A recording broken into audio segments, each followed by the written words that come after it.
C'était une première, une vraie première.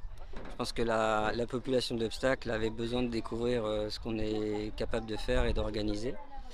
Le résultat pour moi est correct, très correct. On a eu quelques lots qui ont vraiment capté l'attention des top acheteurs. Donc voilà, il y a encore du travail pour vraiment inscrire cette vente au calendrier annuel et en faire un vrai point de convergence, mais on est optimiste. Bilan satisfaisant, on avait quand même beaucoup de clients anglo-saxons. Et puis, bah, vous savez, c'est une première, donc comme toute première, voilà, on va dire quand même un bilan en demi-teinte. Il y a eu le cheval de Jean-Philippe qui venait de performer, qui s'est vendu 200 000. Après, c'est des chevaux pas valorisés, donc des yearlings, des, deux- des 2 ans.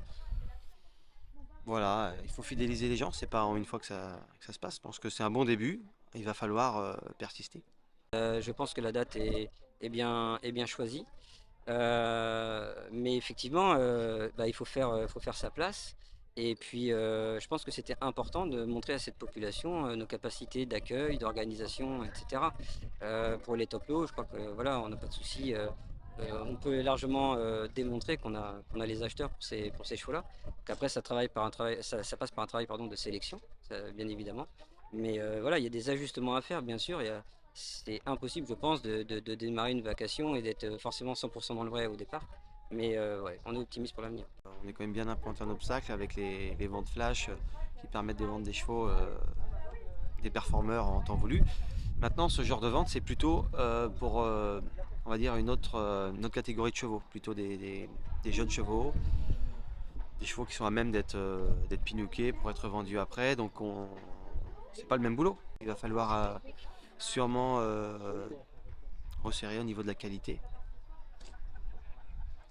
Autrement, pour l'instant, c'est encore.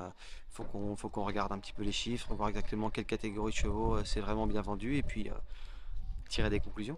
Bien sûr qu'on est content d'avoir fait du prix, des bons prix, un chiffre d'affaires correct, bien sûr. Mais chez Octave, on ne s'est jamais vraiment caché derrière ces statistiques et ces prix. Je pense qu'il faut aller au-delà de ça et comment dire, de surtout capter comment dire, le ressenti des acheteurs et des vendeurs. C'est surtout ça qui est important. Je pense qu'on a posé la première pierre, ça c'est indéniable. Et puis à nous de travailler, de bien travailler, de continuer sur ce qu'on fait le reste de l'année dans la discipline de l'obstacle. Et puis de fédérer pour que l'année prochaine on ait un événement qui se tienne. Et on a connu ça au trot, le démarrage était bon, mais avec besoin d'ajustement. Et année après année, on a évolué et on a fait une très bonne vente la semaine dernière. Donc oui, il n'y a pas de raison, aucune raison. À 200 000 euros, on adjuge. Bah, rendez-vous en 2023 pour toute fin août.